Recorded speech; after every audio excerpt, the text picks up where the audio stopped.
చంద్రబాబు నాయుడు గారి సొంత పుత్రుడు, వీడియోలు అవి కూడా వైరల్ అవుతూ ఉన్నాయి, స్విమ్మింగ్ పూల్ పక్కన తాగుతూ తూగుతూ అమ్మాయిలతో డ్యాన్సులు చేస్తూ ఉన్నాడు. అయినా ఏంది Chandrababu Naidu no action. Action చేయకపోగా చంద్రబాబు నాయుడు గారు సొంత బావమరిది ఏమంటాడు, అమ్మాయి కనిపిస్తే ముద్దైనా పెట్టాలంట, కడుపన్నా చేయాలంట.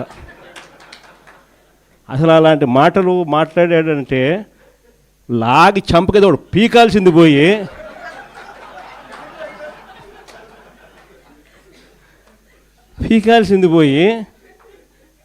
హహహ నవ్వుతారు. మన చంద్రబాబు నాయుడు ఏమంటాడు, ఆయన కూడా ఆయన మనస్తత్వం ఆయన ఏమంటాడు, యాక్షన్ తీసుకోవాల్సిన చోట నేను చిన్నప్పుడు ఇంతకన్నా బాగా చేసిన అంటాడు. అసలు ఇక్కడి నుంచి మొదలవుతుంది. వీళ్ళకి ఎందుకు ఈ మాదిరిగా జరుగుతూ ఉంది పరిపాలన, ఎందుకు ఈ మాదిరిగా సాగుతూ ఉంది పరిపాలన, ఎందుకు అక్క చెల్లెమ్మలకు భద్రత లేని పరిస్థితి రాష్ట్రంలో ఉంది, ఎందుకు విచ్చలవిడిగా డ్రగ్స్ దగ్గర నుంచి లిక్కర్ మాఫియా వరకు ఈ రకంగా ఎందుకు రాష్ట్రం అంతా కూడా అతలాకుతలం అవుతూ ఉందనంటే కారణం మైండ్ సెట్. వీళ్ళ మైండ్ సెట్లు ప్రజలకు మంచి చేయాలని కాదు, మంచి చేయాలన్న మైండ్ సెట్ ఉన్నోడు ఎవడు కూడా స్కూళ్ళల్లో గవర్నమెంట్ బడుల్లో ఇంగ్లీష్ మీడియం తీసేయడు. మంచి మైండ్ సెట్ ఎవడన్నా ఉన్నోడు ఎవడు కూడా 8వ తరగతి పిల్లలకు ట్యాబులు ఇచ్చే కార్యక్రమం ఆపేయడు. మంచి మైండ్ సెట్ ఉన్నోడు ఎవడైనా కూడా నాడు నేడు పనులు ఆపేయడు. ఉన్నోడు ఎవడైనా కూడా పిల్లలకు 3వ తరగతి నుంచి టోఫుల్ చెప్పే కార్యక్రమానికి ఎవడు ఆపేయడు. 3వ తరగతి నుంచి సబ్జెక్ట్ టీచర్లు పెట్టి పిల్లలకు మంచిగా చదివించాలి, గొప్పగా చదివించాలన్న ఆలోచనను తీసేయడు. వీళ్ళ మైండ్ సెట్ సరిగ్గా లేదు కాబట్టి ఇవన్నీ కూడా ఆగిపోయాయి. వీళ్ళ మైండ్ సెట్ సరిగ్గా లేదు కాబట్టి రైతులకి ఈరోజు ఏ ఒక్కరికి కూడా గిట్టుబాటు ధరలు రాని పరిస్థితి.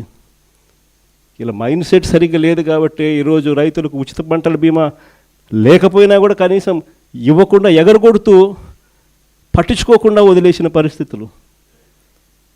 రైతులకు పెట్టుబడి సహాయం అందడం లేదు, ఏ పంటకు గిట్టుబాటు ధరలు రావడం లేదు, ఉచిత పంటల బీమా ఎగరగొట్టేశాడు, ఇన్పుట్ సబ్సిడీ ఇవ్వాల్సింది ఇవ్వడంలా, అయినా ఏమాత్రం కూడా చీమ కుట్టినట్టు కూడా లేదు.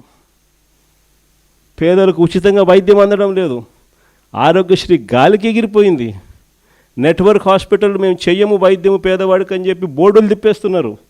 3,150 కోట్ల రూపాయలు వాళ్ళకు బాకీలు ఉన్నాయి, అయినా పట్టించుకునే పరిస్థితి లేదు.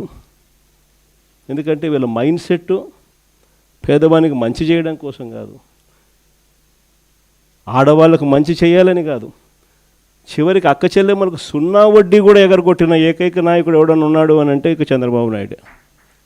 సూపర్ 6 సూపర్ 7 కదా దేవుడు ఎరుగు. మన ప్రభుత్వంలో ఇస్తూ ఉన్న పథకాలు అసలు ఆలోచన చేస్తేనే ఆ పథకాలు చేయూత కనపడ్డంలా, ఆసరా కనపడ్డంలా, 0 వడ్డీ కనపడ్డంలా, కాపు నేస్తం కనపడ్డంలా, ఈబీసీ నేస్తం కనపడ్డంలా, జగనన్న తోడు కనపడ్డంలా, జగనన్న చేదోడు కనపడ్డంలా, నేతన్న నేస్తం కనపడ్డంలా, వాహన మిత్ర కనపడ్డంలా. ఇల్లు కూడా సైతం మనం చివరికి 31 లక్ష ఇళ్ళ పట్టాలు ఇచ్చి 21 లక్ష ఇళ్ళు శాంక్షన్ చేయించి 10 లక్షల ఇళ్ళు పూర్తి చేసి మిగిలిన ఇళ్ళన్నీ కూడా వివిధ దశల్లో తీసుకొని వచ్చి వేగంగా నడుపుతా ఉన్న ఇల్లు కూడా కన్స్ట్రక్షన్ కూడా ఆగిపోయిన పరిస్థితి. వీళ్ళకి ఎవ్వరికీ కూడా పాలన మీద ధ్యాసలా, కేవలం దోచుకో పంచుకో తినుకో. అందుకనే ఈ వ్యవస్థ అంతా ఇట్లా తయారైపోయింది. ఈరోజు వైఎస్ఆర్ కాంగ్రెస్ పార్టీకి సంబంధించిన ప్రతి కార్యకర్త కూడా ప్రజలకు తోడుగా నిలబడుతూ అడుగులు ముందుకు వేయాల్సిన సమయం వచ్చింది. అడుగులు ముందుకు వేయమని చెప్పి మనందరినీ కూడా గట్టిగా కోరుతా ఉన్నాం. చూస్తా 2 ఏళ్ళు అయిపోయింది, 3వ బడ్జెట్ ప్రవేశపెట్టాడు. ఇక బడ్జెట్ ప్రవేశపెట్టాల్సినవి కూడా ఇక 2 బడ్జెట్లు. ఉద్యోగస్తుల దగ్గర నుంచి, మహిళల దగ్గర నుంచి, రైతన్నల దగ్గర నుంచి, పిల్లల దగ్గర నుంచి, యువకుల దగ్గర నుంచి ప్రతి ఒక్కరూ కూడా చంద్రబాబు నాయుడు గారిని తిట్టకుండా తిడుతూ ఉన్నారు. ఇక 2 ఏళ్ళకే చూస్తా ఇంకా మరో 2 ఏళ్ళు అయిపోతుంది. ఆ తర్వాత ఎలక్షన్ ఇయర్, మధ్యలో 1.5 సంవత్సరం నా పాదయాత్ర కూడా ఎలాగో సాగుతుంది. కాబట్టి వీళ్ళు చేసే రెడ్ బుక్ రాజ్యాంగమైనా, వీళ్ళు చేసే అరాచకాలైనా, వీళ్ళు చేసే హెరాస్మెంట్ అయినా కూడా ఇవన్నీ కూడా ఇక కొద్ది రోజులే అన్నది ప్రతి ఒక్కరం కూడా గుర్తుపెట్టుకోండి. ఇక్కడ కూడా మన పార్టీ హెడ్ ఆఫీస్లో లీగల్ సెల్ అన్నది చాలా స్ట్రాంగ్గా తయారు చేసాం. ప్రతి ఒక్కరికి కూడా పార్టీ అండగా ఉండే కార్యక్రమం అందరికీ కూడా హెడ్ ఆఫీస్లో ఆదేశాలు ఇచ్చి ఉన్నాము. ప్రతి ఒక్కరికి ఎక్కడ ఎవరికి ఏ ఇబ్బంది వచ్చినా కూడా సొంత కుటుంబ సభ్యులకి ఇబ్బంది వచ్చినట్టుగానే పట్టించుకొని వాళ్ళకు తోడుగా నిలబడే కార్యక్రమం పార్టీ అన్ని దశల్లోనూ చేస్తుంది. ఇక్కడ హెడ్ ఆఫీస్ నుంచి మనోరన్న, ఈ లీగల్ సెల్ వీళ్ళంతా కూడా అందుబాటులో ఉన్నారు. మరి శివ కూడా రేపొద్దున శివ కూడా నేను చెప్తా ఉన్నా, పిల్లోడు, యువకుడు, ఉత్సాహవంతుడు, అన్ని రకాలుగా తోడుగా ఉండే కార్యక్రమాలు చేస్తూ ఉన్నాడు. పార్టీకి తను గట్టిగా నిలబడతా ఉన్నాడు. తనను కూడా రాబోయే రోజుల్లో దేవుడు ఆశీర్వదిస్తే ఇంకా పై స్థానంలో కూడా తీసుకుంటారు. అందరూ కూడా తోడుగా ఉంటారు. జిల్లాలో శివ దగ్గర నుంచి నియోజకవర్గంలో రవి వరకు కూడా ప్రతి ఒక్కరూ కూడా మీకు అండగా ఉండే కార్యక్రమాలు ఉంటాం. ప్రతి ఒక్కరూ కూడా